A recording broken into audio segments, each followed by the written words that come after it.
Hi hello, ഇന്ന് നമ്മുടെ 5 റിയാൽ ഷോപ്പിലുള്ളൊരു ഷോപ്പിംഗാണ് കാണിക്കുന്നത്. പച്ചക്കറി മുതൽ എല്ലാ തരത്തിലുള്ള സാധനങ്ങളും നമുക്ക് ഇവിടെ നിന്ന് അത്യാവശ്യം ഞങ്ങളുടെ പുതിയ അപ്പാർട്ട്മെൻറ്റിലേക്കുള്ള കുറച്ച് സാധനങ്ങൾ വാങ്ങാനാണ് ഞങ്ങൾ ഇവിടെ എത്തിയത്. അപ്പം ഇച്ചിരി സ്നാക്സും കൂടെ ഒക്കെ വാങ്ങാമെന്ന് വിചാരിച്ചു.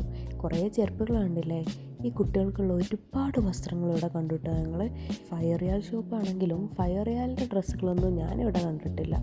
പിന്നെന്താ, കുറേ ബിസ്ക്കറ്റ്, കുറേ ചോക്ലേറ്റ്, ഇവിടുത്തെ കുറച്ച് മിറർ ഐറ്റംസ്, കുറച്ച് സ്റ്റേഷനറി ഐറ്റംസ്, അങ്ങനെ എല്ലാ തരത്തിലുള്ള സാധനങ്ങളും ഇവിടെ ഉണ്ട് കേട്ടോ. നോക്കിക്കേ, കുട്ടികൾക്കുള്ള ഒരുപാട് സാധനങ്ങൾ ഇവിടെ ഉണ്ട്. ഇതെല്ലാം 5 റിയാൽ കേട്ടോ. അത്യാവശ്യം വേണ്ട പാത്രങ്ങളും കുറച്ച് റിബൺസും അങ്ങനെ കുറച്ച് സാധനങ്ങളെല്ലാം ഞങ്ങൾ വാങ്ങിയിട്ട് ഞങ്ങൾ പോകുന്നു. ഇതെല്ലാം നാട്ടിലേക്ക് പോകുമ്പോൾ വാങ്ങാമെന്ന് വിചാരിച്ചിട്ടാണ് ഇവിടെ നിന്ന് ഇറങ്ങി. 5 റിയാൽ ഷോപ്പാണെങ്കിലും ഇതിങ്ങനെ വീതിയും വിസ്താരണമായിട്ട് നിരന്ന് കിടക്കുക. ചുമ്മാ ഈ ചട്ടിയും പാത്രവും കുറച്ച് ഹാൻഡ് മെയ്ഡ് സാധനങ്ങളെല്ലാം കണ്ടിങ്ങനെ ചുമ്മാ ഇറങ്ങി. ഇതെല്ലാം കാണുമ്പോൾ ഇതെല്ലാം ഒരുമിച്ച് വാങ്ങാനായിട്ടാണ് തോന്നുന്നത്.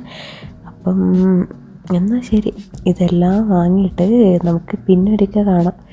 ഞങ്ങൾ വാങ്ങിയ സാധനങ്ങളൊക്കെ അറേഞ്ച് ചെയ്ത് നമുക്ക് പുതിയ അപ്പാർട്ട്മെൻറ്റ് കാണാം. Bye bye.